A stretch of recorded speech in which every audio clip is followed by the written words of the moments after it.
Hello guys, magluto ko karon og sinigang na manok. Wala man ko'y sinigang mix, so ang akong gamiton nga pampaaslom kay lemon juice. Tapos wala pod ko'y kangkong, ang akong ibutang kay litos. Lami man gyapon na siya imo pagbuot kay ako may mukaon di man kamo. So ako nang sugod din na ang ako ang chicken. Ako na siyang gipabukalan, tapos hangtod siya mumala, mugawas ang iyang mantika. Usa na ko ibutang ang akong mga aromatics sama sa kamatis, luya, sibuyas ug ahos.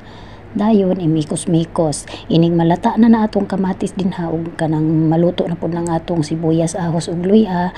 Usa dayon ta magbutang og tubig, dayon ang atong pampalasa nga Maggi chicken cubes baka naman.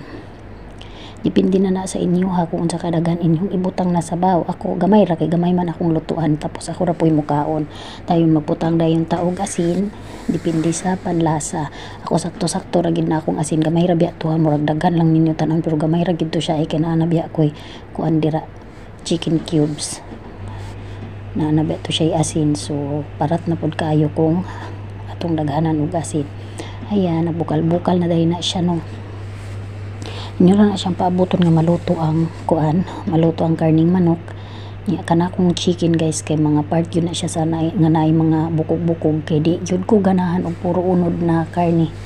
Murag lahi ra gid ang lasa kanang part sa bukog-bukog, sumo nang ako ang kuan giluto kay naay mga bukog-bukog.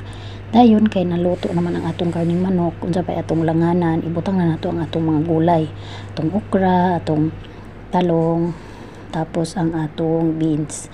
Dayon ipa-half cook lang na siya, dili siya lami pag kanang ma-overcook. Dayon gibutang na din ako ang lemon juice para aslom na din siya, and then pabukalon lang din siya kadali, tapos ibutang na din ang litos. Pagkabutang sa litos, dili na ninyo dugayon kay igo lang gid na siya pakuratan, kay wala gid na siya lami og malata, o di ba?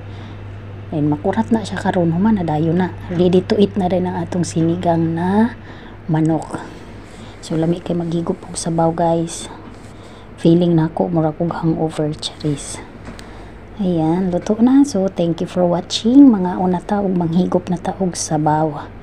God bless sa inyong tanan.